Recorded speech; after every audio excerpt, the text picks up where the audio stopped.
mutação e de recombinação gênica, né? Esses termos vocês já devem ter ouvido falar também bastante, não? Até por conta da questão do coronavírus, eu acho que é uma questão que vocês devem tá ouvindo até falar bastante disso na mídia, né? Porque a cepa que chegou ao Brasil é diferente da cepa, né, da China, que sofreu uma mutação lá na Inglaterra, que também já sofreu mutação nos Estados Unidos. Saiu uma matéria hoje de que já tem 33 cepas, né, do Covid. Então, na verdade, quando a gente fala, né, disso, significa que aconteceu o quê? Uma mutação, tá? Nesses organismos. E a gente vai entender hoje o que são essas mutações e por que elas ocorrem, né? Tá? Então, a gente vai falar um pouquinho disso hoje e vai falar também um pouquinho dos sistemas de reparo, tá?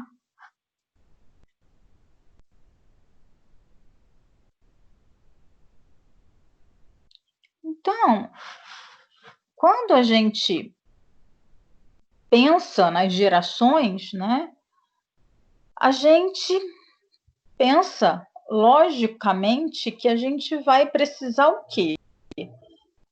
Ter a perpetuação do material genético. Como é que isso acontece? Né? Então, eu vou ter lá as minhas células, né? As minhas células sexuais, né?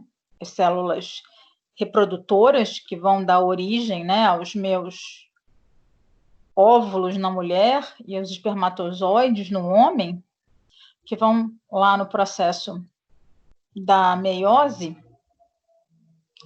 sofrer aquele processo reducional e vão virar células com número N, né? No caso dos humanos, vão virar N23, para na hora da fecundação virarem novamente 2N igual a 46, né? Consegui entrar agora, professora. Ah, legal, Priscila. Só que para a gente ter essa perpetuação, né, do material genético, a gente tem que manter essas taxas de mutação em níveis muito pequenos, tá? Nos menores números que a gente puder. Por quê? Porque taxas elevadas de mutação nessa minha linhagem germinativa, né, que é a linhagem que vai dar origem justamente às células, né, que vão dar origem às células germinativas femininas e masculinas, ou seja, os óvulos e os espermatozoides, elas destruiriam a espécie, né? E numa linhagem somática, elas vão destruir o indivíduo. Onde a gente encontra, por exemplo, elevadas taxas de mutação na linhagem somática, ou seja, na linhagem dos tecidos, né, do nosso organismo. A gente vê no câncer, por exemplo, tá? E elevadas taxas de mutação na linhagem germinativa é aquilo até que a gente conversou na aula passada. Não sei se vocês se recordam que eu comentei com vocês que muitas vezes aquelas mulheres que acabam tendo os abortos de repetição, muitas vezes são porque têm fetos, né? Elas acabam, após a fecundação, né? Seus fetos em desenvolvimento têm uma série de mutações genéticas que são incompatíveis com a vida. Então, às vezes, uma mutação genética que me gere uma doença, uma síndrome genética, pode ser que eu consiga viver, né? A fibrose cística, a fenilcetonúria, condroplasia e por aí vai, tá? Mas, de repente, se eu tenho muitas mutações, isso acaba sendo incompatível com a vida. Por isso que o nosso próprio organismo, ele tem todo um sistema que a gente vai ver um pouquinho lá para frente, né? Na verdade, vai ser mais para o final da aula, que cuida justamente desse reparo. Ou seja, ele vai perceber onde eu tenho alguma alteração ele vai lá e vai fazer o devido conserto, tá? Então, a gente tem que pensar que, poxa, a gente tem que funcionar aí de forma adequada mais de 20 mil genes. Então, imagina se eu tenho mais de 20 mil genes, tá, em cada célula, e eu tenho, né, zilhões de células no meu organismo, e cada um gene pode ser danificado por uma mutação em vários, né, em vários sítios de DNA, que representam o quê? Que representam códons, né, que vão dar origem a proteínas, ou então que são regiões que vão fazer o quê?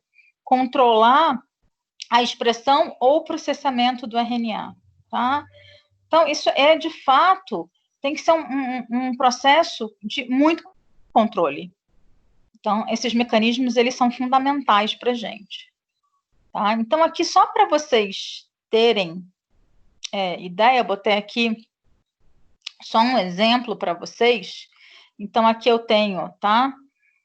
Um exemplo de uma mutação, tá? Aqui, nesse caso, nesse códon, tá vendo aqui em cima?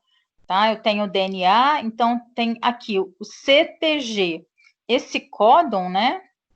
Quando feita a leitura para o RNA mensageiro, ele vai, né, ser lido como GAG.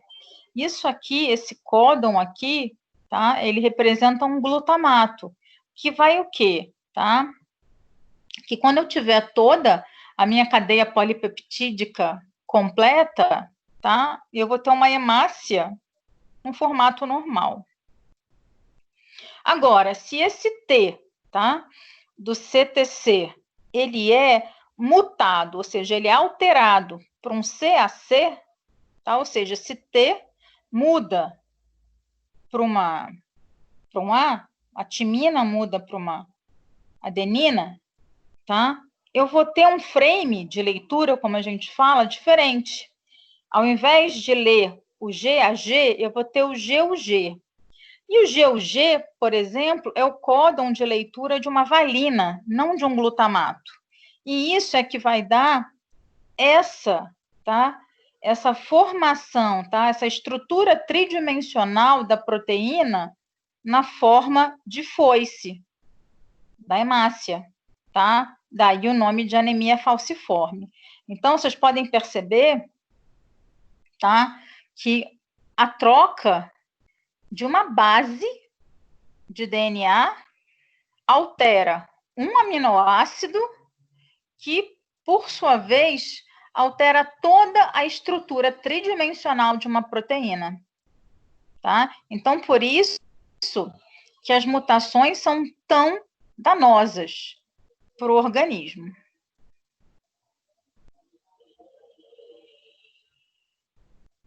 Então, se, por exemplo, no caso de uma célula germinativa, eu acabo gerando um descendente, tá, que tenha uma chance de sobrevivência,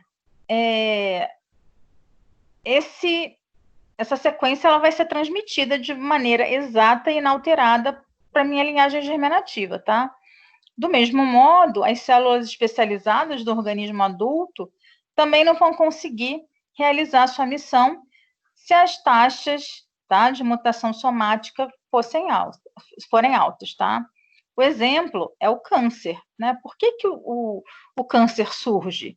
Porque, na verdade, todo o mecanismo de controle de expressão do gene que fala que ele tem que parar o processo de divisão celular, ele fica abalado, tá? Então essa célula começa a se dividir de uma forma totalmente descontrolada, de modo que eu tenho como uma consequência, tá? Uma alteração desse meu ciclo celular, que fica aí totalmente desregulado, e eu tenho aí um crescimento desordenado de células que vão me formar um tumor.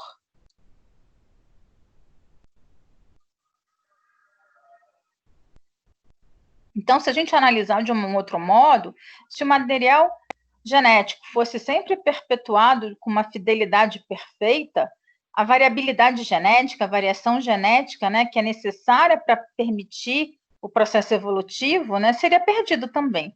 E novas espécies, incluindo a humana, não teriam surgido. Então, a vida e a biodiversidade, elas também dependem desse equilíbrio entre ocorrência da mutação e do seu reparo. A gente vai falar na próxima aula sobre a parte de cromossomos humanos. A gente fecha a unidade 3 e na unidade 4 a gente vai ter uma aula, uma das sessões, que a gente vai falar um pouquinho da questão da evolução. E aí eu vou entrar, tá, na discussão e vou explicar para vocês um pouquinho sobre a questão de como é que a mutação ajuda nisso, né? Então, a gente tem, na verdade, um dado momento, tá? Alguns genes que eles ficam mais passivos a sofrerem até essa questão de mutação. Normalmente, são genes que, durante o processo evolutivo, eles sofreram algum tipo de duplicação. Então, ao processo da duplicação, é como se eu falasse assim, bom, agora que eu tenho 2 desses genes, um eu vou manter super conservadinho e o outro eu vou deixar ele ali mais frouxo para sofrer processos mutacionais, tá? Para poder aí eu conseguir desenvolver uma nova espécie, tá? Então, eu estou fazendo, na verdade, uma explicação bem simplista, tá? Dos processos moleculares da evolução, mas é basicamente isso. Então, por isso que, na verdade, a gente não fala que o homem vem do macaco, tá? A gente fala que o homem e o macaco vieram de um ancestral comum. Por quê? Foi esse ancestral que permitiu que houvessem variações no seu DNA e, num dado momento, você teve essa divisão, né, do ramo filogenético, onde partiram primatas e hominídeos. Tá? A gente vê isso com mais calma, mas realmente eu tenho que ter um equilíbrio muito, muito cauteloso entre um e outro. E lembrando que foram milhares e milhares de anos para isso acontecer. Tá? E que os genes que são primordiais para a manutenção da vida, eles sofrem um processo, né, de rigor, né, de não acometimento de mutações, essa pressão seletiva é muito maior do que os outros. Então, alguns genes, eles não sofrem, eles têm essa pressão seletiva de não haver mutação maior do que os outros. Tá? Mas aí a gente vai ver um pouquinho mais lá para frente o porquê disso acontecer. Então, a gente tem, né, 2 processos que são muito importantes para variação genética, que é uma que a gente está falando, a mutação, e um segundo que a gente vai falar daqui a pouquinho, com mais calma, que é a recombinação. Então, a mutação vai ser o quê? Uma mudança na sequência do DNA de um gene, né? Que vai ser especialmente significativa, porque é a fonte primária da mudança evolutiva. Como eu mostrei para vocês lá no segundo slide, basta mudar um nucleotídeo do DNA, eu mudo essa base de DNA que eu mudei, eu alterei um aminoácido, né, da proteína, e eu mudei toda a estrutura, né, a configuração espacial dessa proteína, e eu fiz ali com que uma proteína, com que aquela hemácia mudasse totalmente até sua forma. E, por exemplo, quem tem a anemia falciforme, ela tem uma questão muito importante na oxigenação dos tecidos. Por quê? Porque essa hemácia que está com dano, que está com esse formato, ela não consegue, por exemplo, carregar, né, a molécula de oxigênio de forma tão precisa, né, a molécula danificada quanto uma molécula normal. Em contrapartida, esses indivíduos acometidos pela anemia falciforme, quando a malária, por exemplo, se tornou endêmica em alguns países da África, por exemplo, esses indivíduos eles foram extremamente beneficiados por isso, porque parte das suas células não foram infectadas, tá? Então, até um dos elementos que se acredita, né, que por isso que você teve essa manutenção das células falciformes, tá? Então, aqui, se vocês observarem, eu coloquei, né, aqui o original e aqui a cópia correta, e ali uma cópia original e uma cópia mutante, para vocês perceberem o erro, né, no processo de mutação, na figura bem acima. Uma outra forma, né, na verdade, que acontece essas mutações, elas podem acontecer espontaneamente, que a gente vai ver daqui a pouquinho, né, no próprio processo da polimerização do DNA, né, quando o DNA está sendo duplicado, está sendo replicado. E uma outra forma é quando a gente tem exposição a radiações ou substâncias químicas no ambiente, tá? E a outra forma que a gente falou, outro processo pela variação genética, é pela recombinação, tá? Como é que acontece a recombinação, né? Então, a gente tem o pareamento das cromátides irmãs, tá? Essas cromátides, o DNA se quebra em alguns pontos, como a gente viu nas translocações, por exemplo, na aula passada, e eu tenho agora um segmento, por exemplo, tá? Do braço longo de um cromossomo trocado por outro segmento de outro braço longo de outro cromossomo, tá?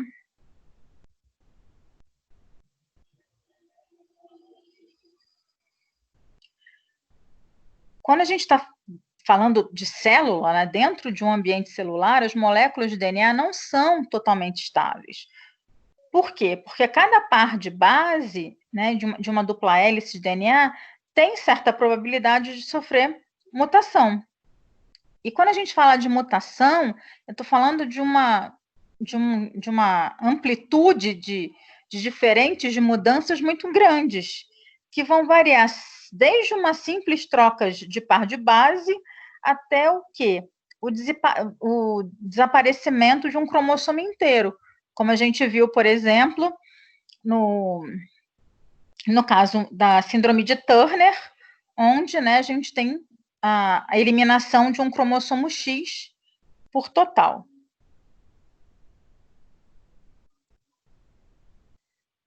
Então, a gente tem paralelos entre mutação e recombinação em 2 níveis.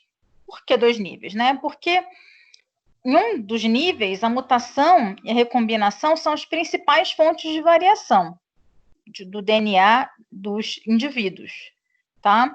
E no segundo nível, é porque os mecanismos de reparo de DNA e recombinação, eles vão ter características em comum, tá? E eles vão utilizar até algumas proteínas iguais para fazer esses processos, tá? Tanto na recombinação quanto, tá, no processo de reparo de DNA.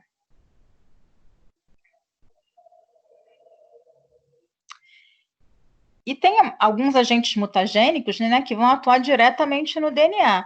Por quê? Porque eles têm uma capacidade de agir diretamente na base nitrogenada, né, no AT, C e no G.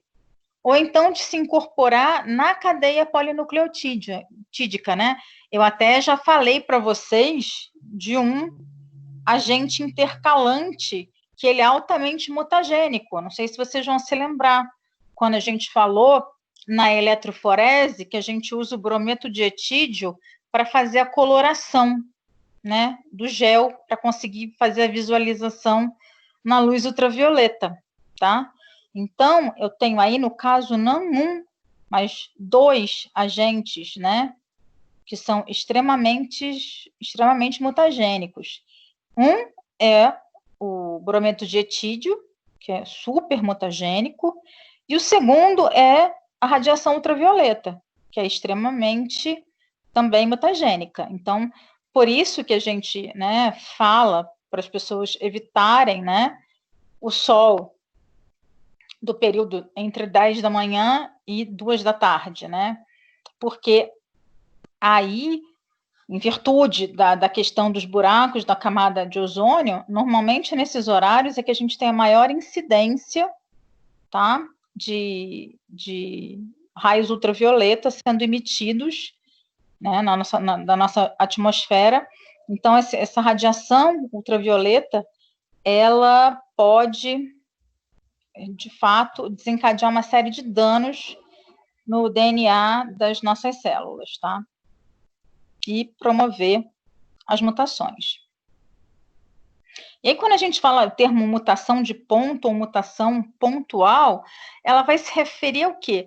A alteração de um único par de base no DNA, ou um pequeno número de pares de bases adjacentes, né? Então, os dois principais tipos, né, de mutação de ponto de DNA são as substituições de base e as inserções e as deleções, tá?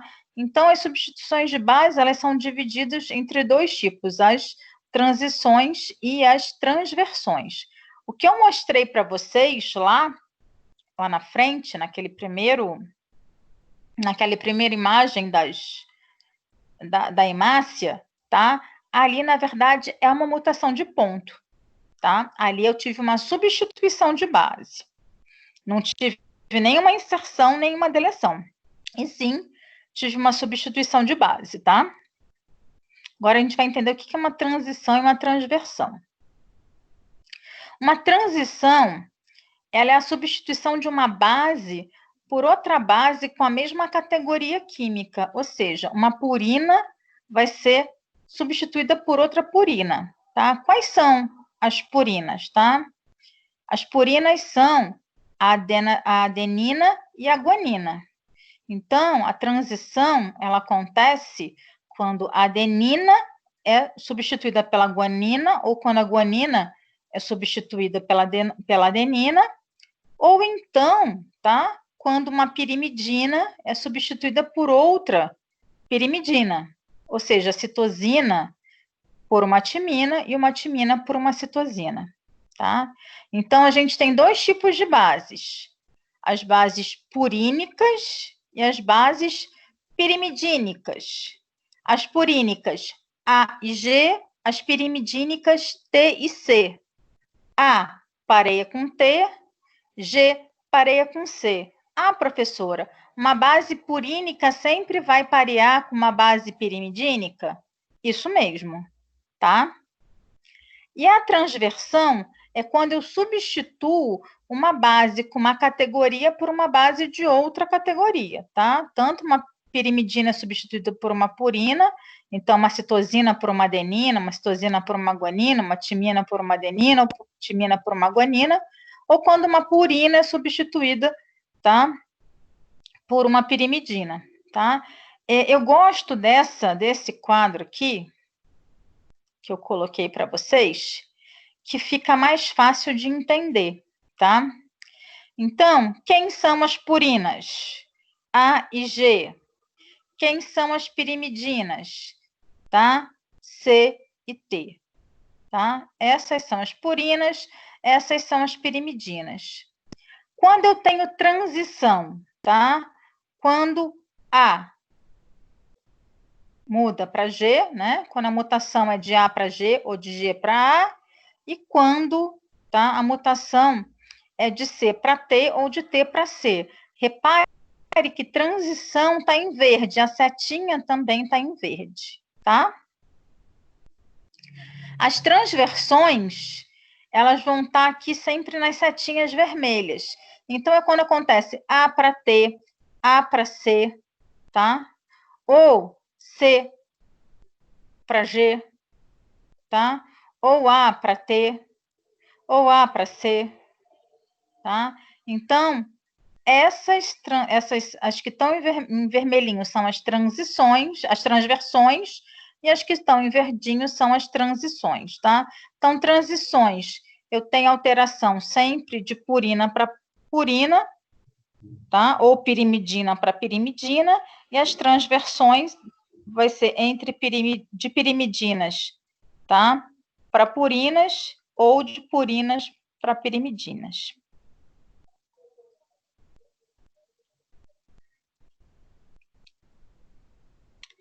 As mutações, tá, de inserção ou de deleção, elas são, na verdade, o próprio nome já diz, quando eu falo que é uma mutação de inserção, tá, é quando eu coloco um par de base a mais, tá? Um par de base por quê? Porque eu vou estar colocando uma base em cada fita, né? Então, por isso que eu falo que é um par de base, tá? E deleção é quando eu tiro, né? Então, com isso, eu mudo a minha matriz de leitura totalmente. Então, se eu sempre faço a leitura de 3 em 3, não é isso? Né? Então, a inserção, né, é a adição. A deleção é a remoção, a retirada. Então, inserção eu coloco, deleção eu tiro. Então, se eu insiro, tá? Eu vou mudar esse quadro de leitura. Eu sempre faço a leitura de 3 em 3, né? Eu vou colocar mais um, ele vai mudar meu quadro de leitura. Então, se eu tenho, né? Aqui está bem pequenininho para ler, mas se eu tenho CTC, CTG, CTC, e aí eu mudo, aqui eu tenho CTC, CTC, aí eu coloco um aqui a mais, tá? Eu tenho CTA. E aí vai mudar todo meu quadrinho de leitura aqui. Aqui, quando eu tiro, vai acontecer a mesma coisa. Se eu tiro uma base, tá? Eu vou começar a ler diferente também. Então, o incluir ou o retirar vai fazer a mudança. E com isso a minha proteína vai ficar diferente também. Tá? E eu tenho alguns tipos de mutação de ponto, né, que vão ter consequências funcionais mais diretas, né? Eu vou ter algumas mutações que a gente chama de mutações sinônimas ou mutações silenciosas. Por quê que isso acontece? Não sei se vocês vão lembrar que a gente falou lá atrás que o código genético é degenerado. Por quê? Porque eu tinha alguns códons, né, que códons diferentes, mas que podiam, né, ler o mesmo aminoácido. Isso acontece normalmente na terceira posição do códon. Então, essas mutações silenciosas ou sinônimos, normalmente elas acontecem na terceira posição do códon. Então, vamos lá, eu tenho um ATG, por exemplo, um ATT. Vamos supor que eu mude esses dois últimos, né? Essas duas últimas bases, e pode ser que essa mudança ela não me cause nada no indivíduo. Por quê? Porque, de repente, esses dois códons, eles são lidos para um mesmo aminoácido. E aí, quando eu faço a leitura, né, para a proteína, não tem um problema, porque a proteína não vai ser mudada, tá? Aí a gente tem mutações de sentido trocado ou mutações não sinônimas, né? Na verdade, aquela primeira que eu mostrei para vocês, tá? No caso lá da hemoglobina, tá? Da hemácia, que eu tenho a anemia falciforme e a hemácia normal, tá? Por quê? Porque ali eu mudei um códon do aminoácido por um outro aminoácido, tá?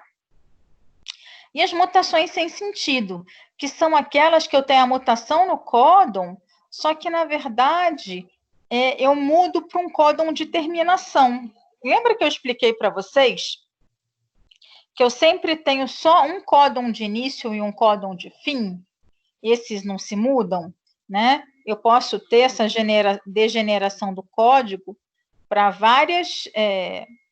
vários aminoácidos, mas o início e o fim é só um códon. Então, às vezes, eu faço, tá, uma proteína que vamos supor que tenha, sei lá, 200 aminoácidos. E eu dou uma interrupção no meio do gene.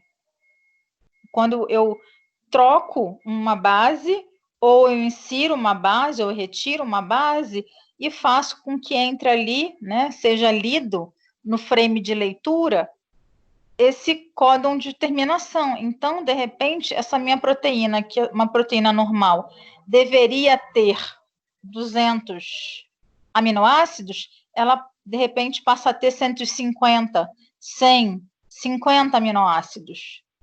Ou seja, essa minha proteína, ela nem em sonho ela vai ser funcional, tá? Então, a gente chama isso, tá, de mutação sem sentido.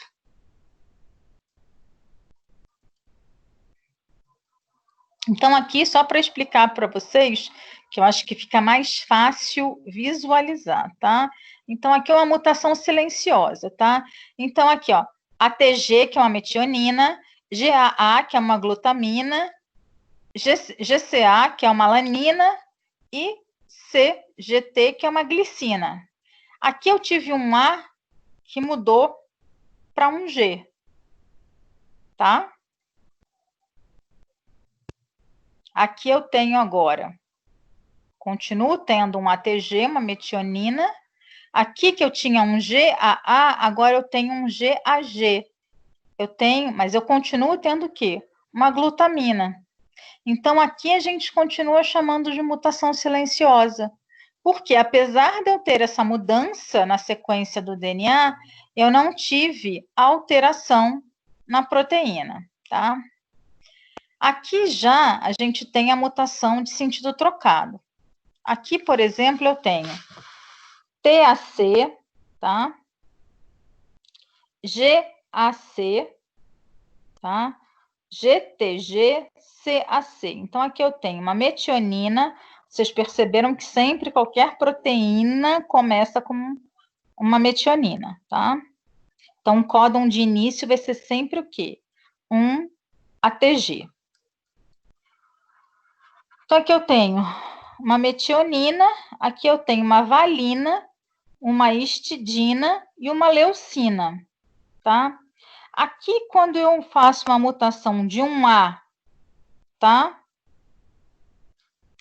Para um C, tá? Aqui passa a ser CCC, eu passo essa valina para uma glicina.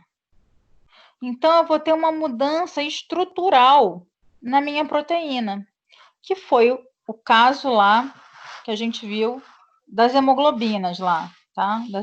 Nas hemácias. Que são as mutações de sentido trocado. E aqui o que eu falei para vocês, o códon de parada. Então, aqui, ó, por exemplo, eu tenho um ATG, tá? Um AGC, que é uma serina, tá?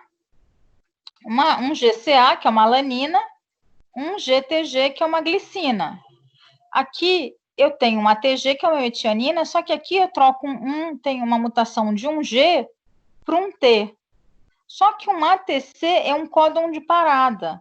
Ou seja, depois que eu identifico esse códon de parada, eu não tenho o encadeamento aí de nenhum outro aminoácido. Ou seja, a minha cadeia proteica fica interrompida. Então, vamos supor, se eu tivesse aqui, sei lá, 40 aminoácidos, aqui eu tenho só um. Então, olha só que problema que eu vou ter aqui nessa mutação sem sentido, tá? Eu acho que quando a gente vê assim, escritinho, fica mais fácil do que eu só falando, só explicando para vocês.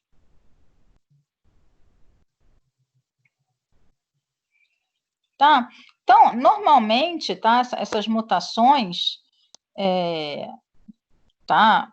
Ou de deleção, ou de adição, ou até mesmo da troca do par de base, ela pode mudar, ela pode acontecer de uma forma espontânea.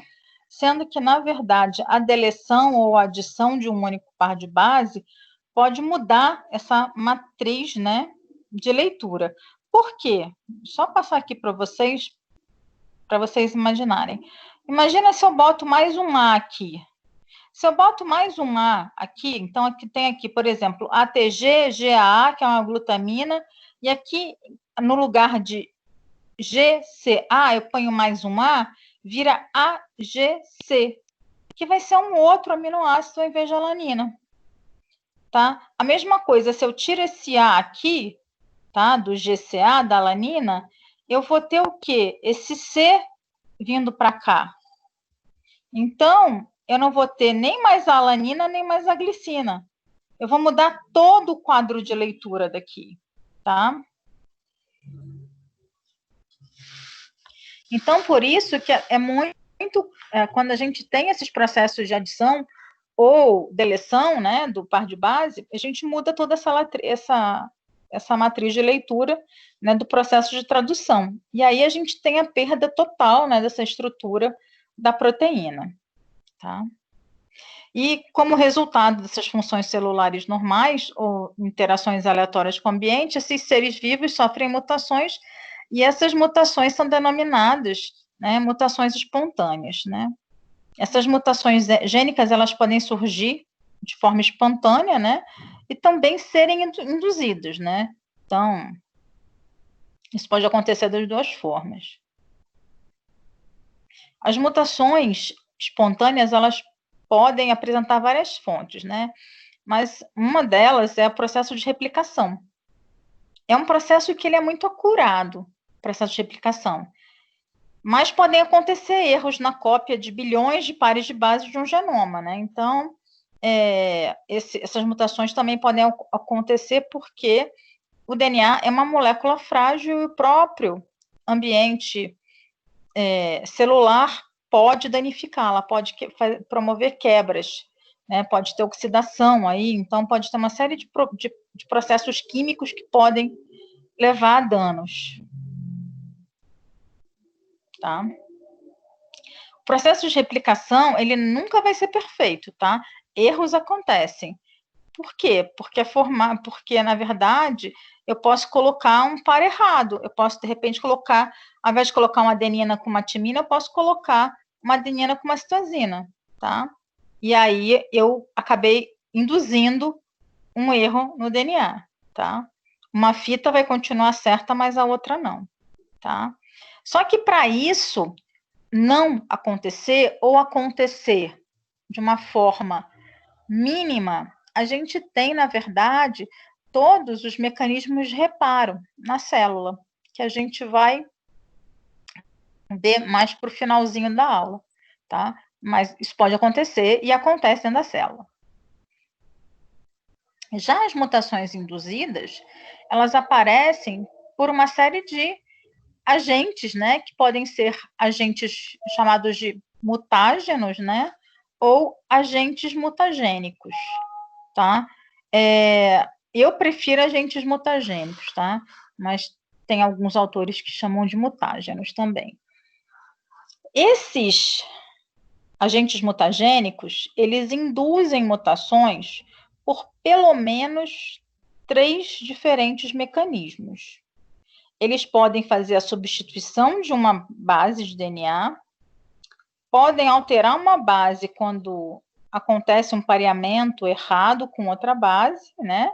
E acontecer algum tipo de dano, né? E pode também danificar uma base, né? Fazendo com que ela não possa mais parear com qualquer outra base, que a gente chama de dímero, tá? O dímero de pirimidina, que é o que mais acontece, que eu vou mostrar para vocês já já. Tá? Quais são os principais agentes mutagênicos, tá? Os principais agentes mutagênicos, eles são as radiações ionizantes, que são radiações ionizantes, tá? Os raios-x, as radiações alfa, beta, gama, radiação ultravioleta, temperatura. Então, por exemplo, por que o pessoal que trabalha, né, com raio-x em um hospital precisa utilizar aquela proteção de chumbo, aquele avental de chumbo, né? Justamente por estar trabalhando com agente mutagênico, tá?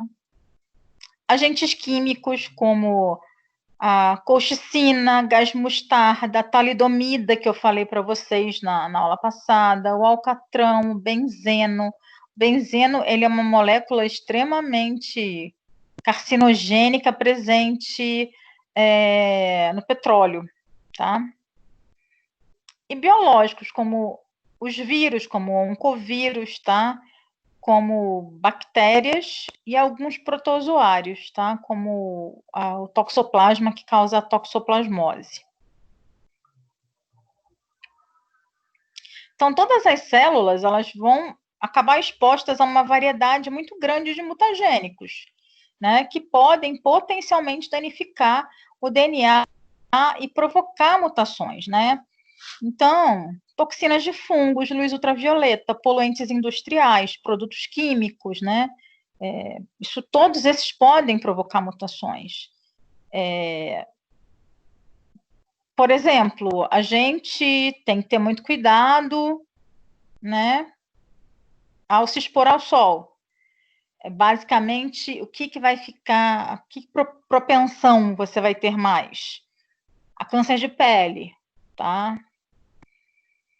Durante muito tempo, durante o meu mestrado e meu doutorado, a gente trabalhava com material radioativo dentro de laboratório, que é extremamente mutagênico. Só que se segue protocolos, né? A gente sempre trabalhava com dosímetro para ver se a gente estava recebendo doses fora do padrão, trabalhava por trás de anteparos, com proteção, com luva, com o detector de radiação do lado, sempre trabalhando em dupla, tá? Então, você toma uma série de precauções, né? Eu trabalhei com poluente industrial também, trabalhei com benzeno. Então, por exemplo, se você está numa área com muito benzeno, você trabalha com máscara para vapor orgânico. Ah, mas aí tá, tudo bem, você está se protegendo, usando EPI, um equipamento de proteção individual. Mas como é que você vai saber se isso não está te fazendo mal? Tá? Quando a gente fala de trabalho, né, você vai, por exemplo, fazer sempre os ASOS, os atestados de saúde ocupacional. Então, a cada 6 meses, a gente fazia uma série de exames que detectava justamente se a gente estava tendo algum tipo de alteração, né, por estar exposto a esse tipo de produto. Então, assim, existem, de fato, uma série de compostos químicos, físicos e biológicos que podem induzir mutação nos indivíduos. Tá?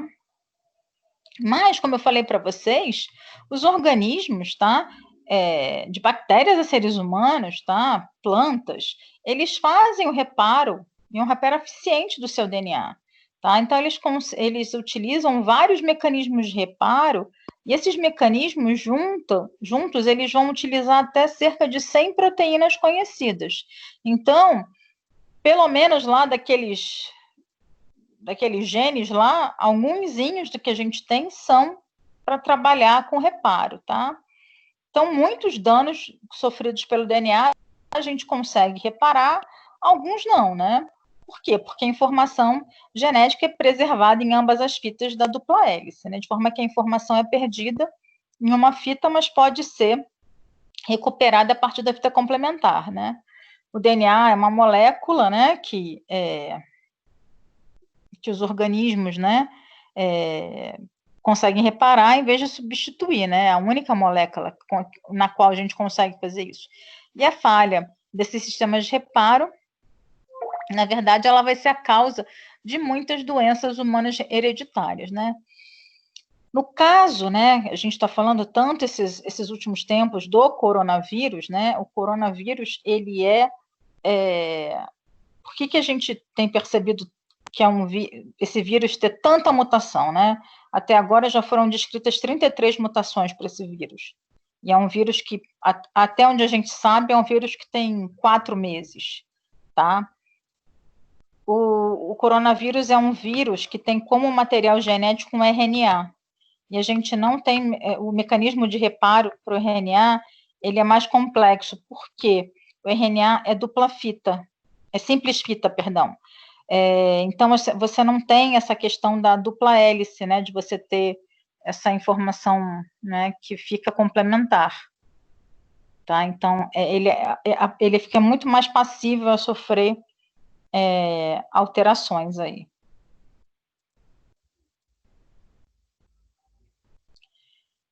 E aí, quando a gente fala da recombinação gênica, é essa propriedade dos rearranjos que a gente viu na aula passada, das translocações, né? Então, a gente tem... Como é que acontece isso? Tá? Normalmente acontece dessa forma, tá? Os cromossomos se juntam aqui, acontece esse rearranjo, tá? Nessa recombinação genética.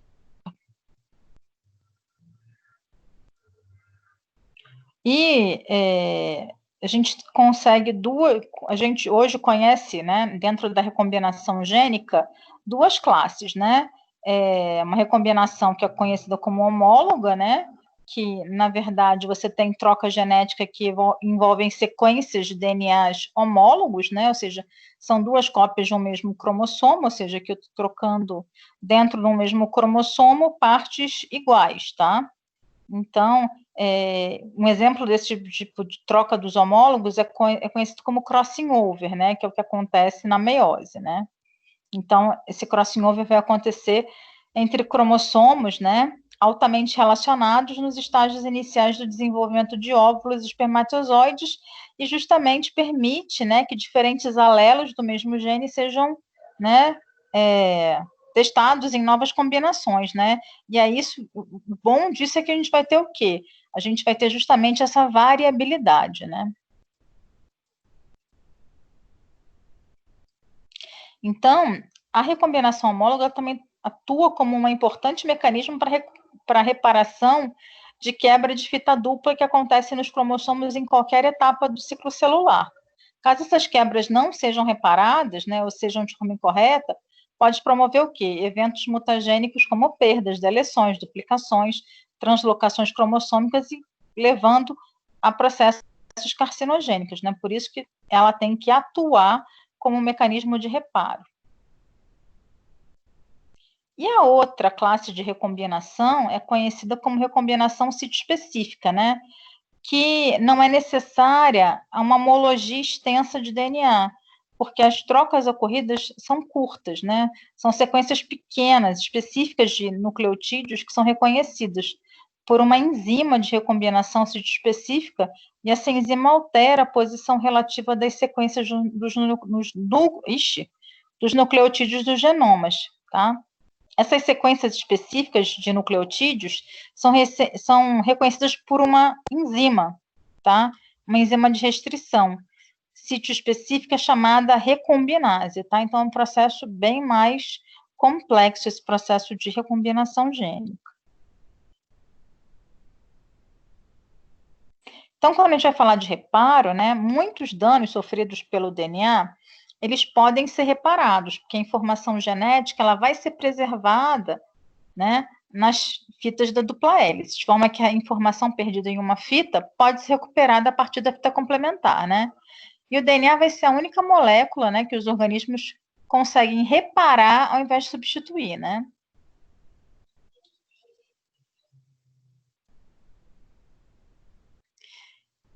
Então, esses sistemas de reparo de DNA, eles vão consistir em mecanismos essenciais que vão proteger a integridade do genoma e vão garantir também a evolução de organismos vivos, né? Então, a reparação ocorre em todas as células, em todos os organismos, tá?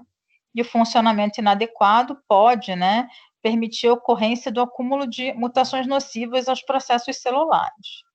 Tá? Então, aqui você tem um exemplo de um DNA lesado. Se vocês repararem aqui, eu tenho dois, né, T's, né, são duas pirimidinas, né, aqui duas purinas, duas pirimidinas, e elas se ligaram entre si, tá? Formando um dímero de pirimidina, tá? Isso aqui é muito, esse DNA, essa lesão de DNA, ela é muito comum pela radiação UV, tá? Só que vem uma fila, vem aqui, a fita se separa, essa aqui consegue ser lida e formada completamente, só que essa aqui não vai ser lida normalmente, tá? Então, essa lesão vai ser eliminada para que esse DNA seja restaurado e consiga ser lido e formada a fita complementar dele normalmente, tá?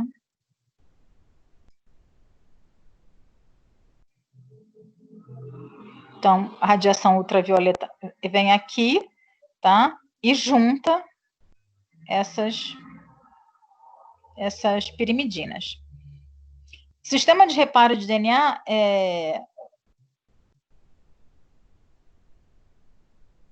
então ele vai funcionar sempre para impedir, né, essa ocorrência de acúmulo de mutações. E um exemplo, né, é para impedir justamente que se tenha proliferação celular, como no caso do câncer. Eu vou voltar, gente, que eu quero mostrar para vocês os vídeos que eu separei. Alguma dúvida vocês tiveram? Meninas? Dúvidas?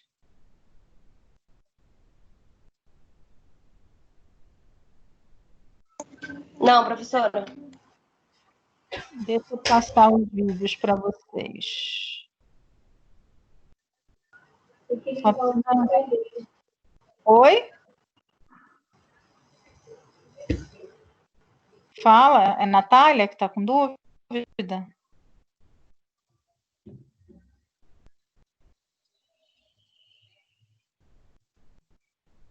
Natália?